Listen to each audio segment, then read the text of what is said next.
Welcome to my channel Afroza Samrat kitchen. আজকে আমি তোমাদের সঙ্গে শেয়ার করব অমলেট কারি রেসিপি।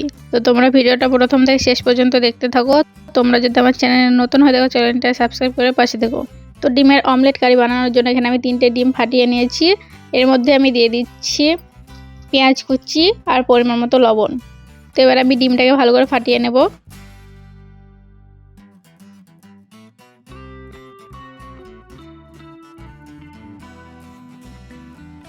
ডিমটা ফাটানো হয়ে গেছে। এবার আমি গ্যাসের উপর কড়াই বসিয়ে দিয়েছি আর কড়াইতে দিয়ে দিচ্ছি আমি পরিমাণ মতো তেল। তো তেলটা গরম করে নেব।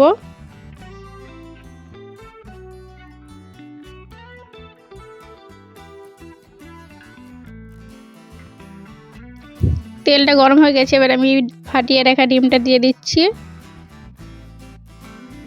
তো এবার আমি ডিমের অমলেটটা বানিয়ে নেব ফোল্ড করে।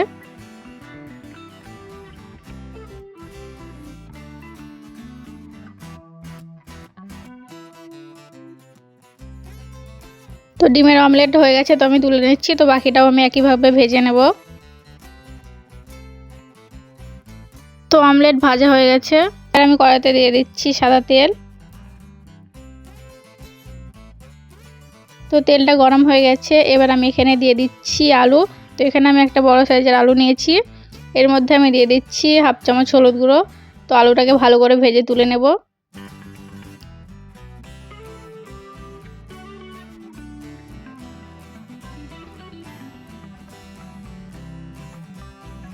আলুটা ভাজা হয়ে গেছে। এবার আমি বাকি তেলে দিয়ে দিচ্ছি একটা তেজপাতা, এক টুকরো দারচিনি, হাফ চামচ গোটা জিরে, এক চুটকি হিং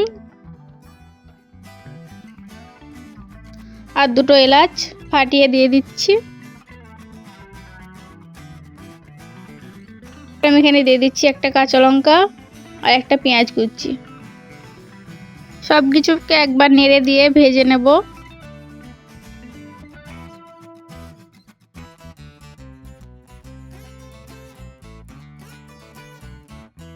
পেঁয়াজটা ভাজা হয়ে গেছে। এবার আমি এখানে দিয়ে দিচ্ছি টমেটো কুচি,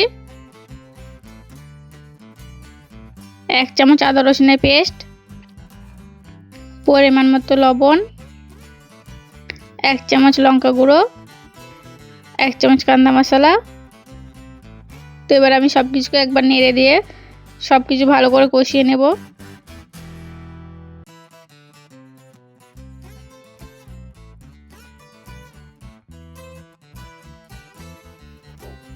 তো সব কিছু ভালোভাবে কষানো হয়ে গেছে। এবার আমি ভেজে রাখা আলুগুলো এর মধ্যে দিয়ে দিচ্ছি।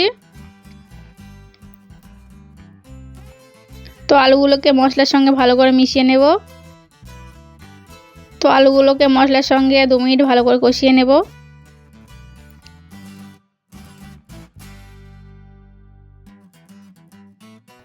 তো দেখো 2 মিনিট হয়ে গেছে, মশলাটা ভালোভাবে কষানো হয়ে গেছে। এবার এখানে আমি দিয়ে দিচ্ছি 1 চামচ হলুদ গুঁড়ো, 1 চামচ ধনে গুঁড়ো, 1 চামচ জিরে গুঁড়ো আর দিচ্ছি হাফ চামচ গরম মশলা। তো এবার আমি এখানে পানি অ্যাড করে দিচ্ছি। তো এবার আমি কারিটাকে ভালো করে ফুটিয়ে নেব। তো দেখো কারিটা একদম ভালোভাবে ফুটে গেছে। এবার আমি ভেজে রাখা ডিমগুলোকে ছোট করে কেটে নিয়েছি। তো ডিমগুলো আমি দিয়ে দিচ্ছি। তোমরা চাইলে ডিমের অমলেট গোটাটাও দিতে পারো।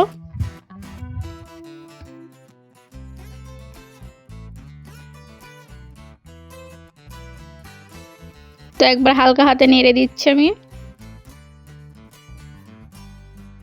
তো গ্যাসের ফ্লেমটাকে হাইতে রেখে আমি 5 মিনিট ভালো করে জাল করে নেব। তো 5 মিনিট হয়ে গেছে, আমাদের ডিমের অমলেট কারি একদম রেডি হয়ে গেছে। তো এবার আমি আলুটা সিদ্ধ হয়েছে কি দেখে নিচ্ছি। তো দেখো আলুটা ভালোভাবে সিদ্ধ হয়ে গেছে। এবার আমি উপর দিয়ে ধনেপাতা কুচিয়ে দিয়ে দিচ্ছি।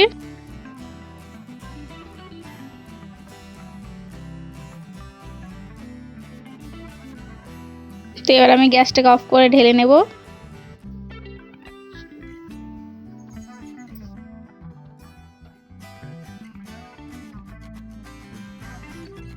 তো দেখো আমাদের অমলেট কারি একদম রেডি হয়ে গেছে। তোমরা কিন্তু অবশ্যই এরকমভাবে বাড়িতে একবার ট্রাই করবে। আর আজকে ভিডিওটা যদি ভালো লাগে থাকে তাহলে লাইক কমেন্ট শেয়ার করতে কিন্তু ভুলবে না।